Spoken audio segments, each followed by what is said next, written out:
What a great blessing it is to be with you. I am Pastor John Pennell of Calvary Chapel of Lake Villa and one of the voices here on WLGS 101.5 FM. It is time for today's devotional, looking at John 7 verses 21 through 31.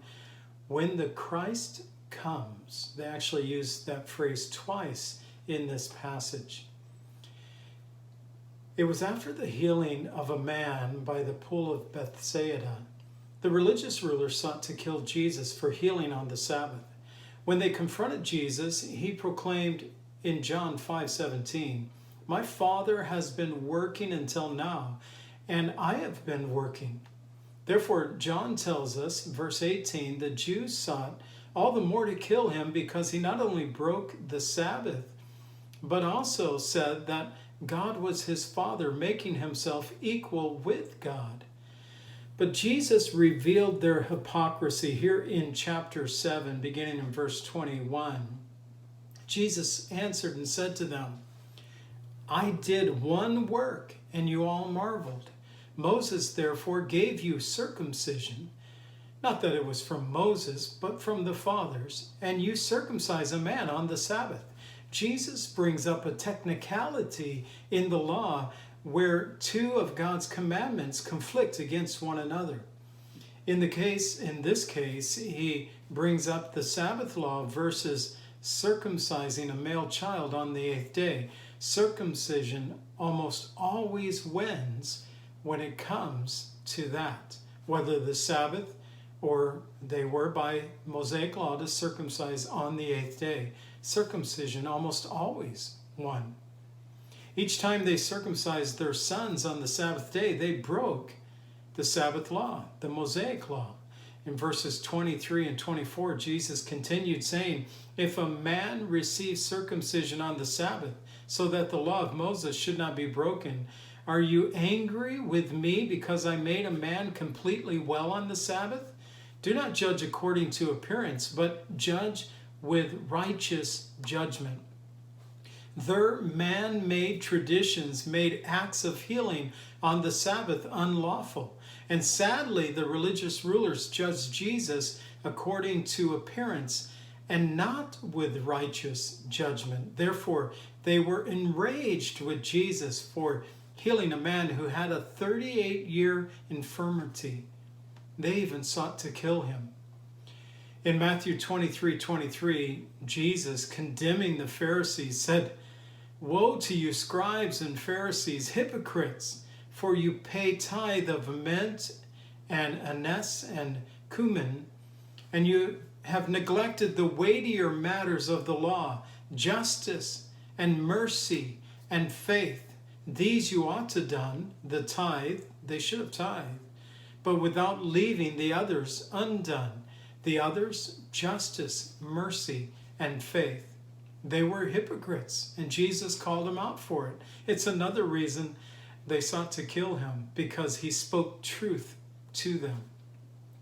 Well, the Jews observed Jesus' bold words and the religious rulers' inactivity.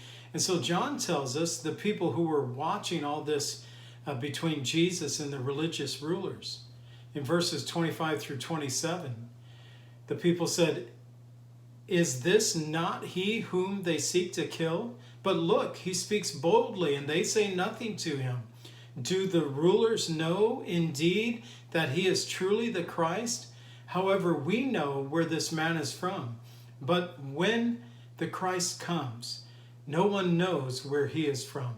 Well, the people wondered about the silence of the religious rulers, and they saw the boldness of Christ there. They questioned, do the religious rulers actually know that this is the Christ? Was their silence an indication of their knowledge concerning Jesus? And yet the people themselves viewed Jesus as someone other than the Messiah because, well, they were familiar with Jesus. They knew where he had grown up. The people saw no mystery concerning Jesus, believing that they knew the truth of his origins. But Jesus went on to explain to them that you did not know as much as you thought. In verses 28 and 29, You both know me, and you know where I'm from, and I have not come of myself, but he who sent me is true, whom you do not know, but I know him, for I came from him, and he sent me. God had given many testimonies concerning Jesus, but because they had no relationship with God, they did not know Jesus nor where he was from. Among the people were those who believed in Jesus and those who did not. It appears that those who believed were convinced that Jesus was the Messiah after seeing his miracles, much like Nicodemus in John 3:2 said, Rabbi, we know that you are a teacher come from God, for no one can do the things that you do unless God is with him. Yet others who saw these same works, these same miracles, they did not believe. In verses 30 and 31 it tells us, therefore they sought to take him, but no one laid a hand on him because his hour was not yet come. And many of the people believed in him and said, when the Christ comes, the second time that phrase is used, when the Christ comes, he will do more signs than these, which this man has done. They said, when the Christ comes, but they did not recognize his coming. They did not recognize Jesus. Today we know that Jesus, the Messiah, has come. My question to you today, have you recognized his coming and believed in him? It is my prayer, my hope that you have.